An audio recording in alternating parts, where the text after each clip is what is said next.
Hi అండి, అందరికీ నమస్కారం. Welcome to my channel. ఈరోజు ఈ వీడియోలో స్వీట్ పొటాటోను కరెక్ట్ పద్ధతిలో ఏ విధంగా చేసుకోవాలి, వాటి వల్ల కలిగే ప్రయోజనాలు ఏమిటి అనేది ఈ వీడియోలో మీతో షేర్ చేస్తాను. స్వీట్ పొటాటోను వాటర్లో వేసి ఉడికించుకుంటే అందులో ఉన్న పోషక విలువలన్నీ తగ్గిపోతాయి. అలా కాకుండా హెల్తీగా, టేస్టీగా మనము స్వీట్ పొటాటో రెసిపీని ఎలా తయారు చేసుకోవాలో ఈ వీడియోలో షేర్ చేస్తాను. ఇందుకోసం మనం మార్కెట్ నుంచి తెచ్చుకున్న స్వీట్ పొటాటోస్ను మంచిగా చక్కగా వాష్ చేసుకోవాలి. అలాగే ఇడ్లీ పాత్రలో వాటర్ పోసి ఇడ్లీ ప్యాన్ పెట్టేసి వాటిపైన మనం తీసుకున్న చిలగడ దుంపలను పెట్టేసుకోవాలి. ఈ విధంగా ఆవిరి మీద ఉడికించుకోవడం వల్ల స్వీట్ పొటాటోలో ఉన్న పోషక విలువలు అనేవి మనకి చక్కగా అందుతాయండి.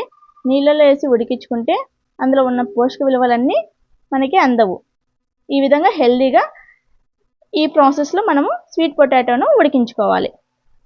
ఆవిరి మీద ఒక 60% మాత్రమే ఉడికేంత వరకు ఒక 5 నిమిషాలు ఇడ్లీ పాత్రలో ఉంచేసి ఉడికించుకోవాలి. చూసారు కదా, ఆవిరి మీద స్వీట్ పొటాటో అనేటివి చాలా మంచిగా ఉడికాయి.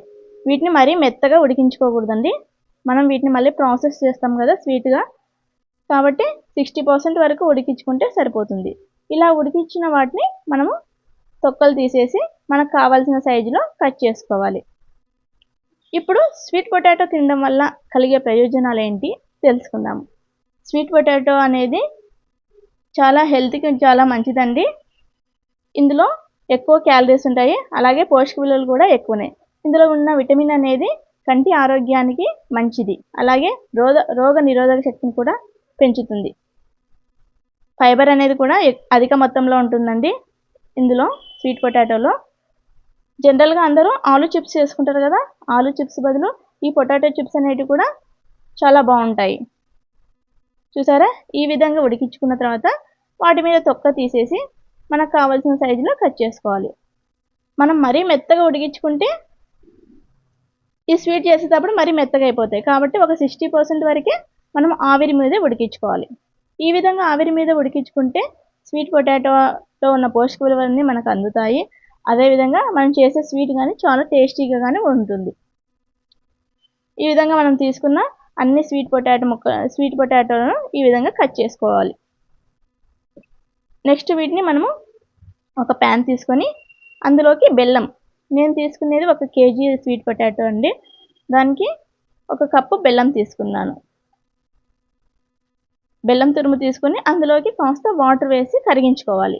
వీడియోలో చూపించిన విధంగా బెల్లము ప్లస్ కొంచెం వాటర్ వేసేసి మంచిగా బెల్లం కరిగించుకోవాలి. అందులోకి యాలకుల పొడి, మనం స్వీట్ ఏది చేసినా యాలకుల పొడి వాడడం వల్ల కఫం అనేది చేరకుండా ఉంటుందండి మన బాడీలో. చూసారు కదా, అందుకోసమని మనం యాలకుల పొడి అనేది స్వీట్లో వేస్తాము. నెక్స్ట్ నెయ్యి, వీటన్నిటిని వేసి చక్కగా కలుపుకోవాలి. బెల్లము చక్కగా కరిగేంత వరకు ఉడికించుకోవాలండి. చూసారు కదా, బబుల్స్ లాగా ఫామ్ అయిపోతుంది. ఇప్పుడు బెల్లం బాగా చక్కగా ఉడుకుతుంది. ఇప్పుడు ఇందులోకి మనము ఆల్రెడీ కట్ చేసుకున్న స్వీట్ పొటాటో ముక్కలను వేయాలి. మనము స్వీట్ పొటాటోని ఎక్కువసేపు ఉడికించలేదు కదా, అందులో 60% వరకే ఉడికించాము. ఇప్పుడు ఈ బెల్లం పాకంలో చక్కగా ఉడుకుతాయండి. అలాగే బెల్లం పట్టేసుకొని మనం చేసే రెసిపీ అనేది చాలా టేస్టీగా, హెల్తీగా ఉంటుంది. చూసారు కదా, మరొక 5 minutes మూత పెట్టేసి ఉడికించుకోవాలి. బెల్లం పాకంలో ఉడికి స్వీట్ పొటాటో ముక్కలు అనేటివి చాలా టేస్టీగా ఉంటాయి. ప్రతి ఒక్కరు ఇష్టంగా తింటారండి ఇలా చేసుకుంటే. చిన్నవాళ్ళ నుంచి పెద్దవాళ్ళ వరకు అందరూ ఇష్టంగా తింటారు. మామూలుగా జనరల్గా దుంప కూరలు తింటే కీళ్ళ నొప్పులు అంటారు కదండి, కానీ స్వీట్ పొటాటో అనేది అలా కాదు. స్వీట్ పొటాటోలో కీళ్ళ నొప్పులను తగ్గించే గుణం కూడా ఉంటుంది. అలాగే కీళ్ళ వాతం ఉన్న వాళ్ళు కానీ తినవచ్చు, ఏం ఇబ్బంది లేదండి.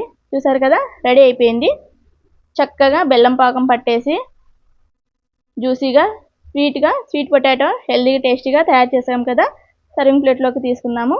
ఇలాంటి రెసిపీస్ కోసం మన ఛానల్ని లైక్ చేయండి. ఇందులో ఉన్న కంటెంట్ నచ్చితే షేర్ చేయండి. Please like and share, subscribe my channel. Thanks for watching.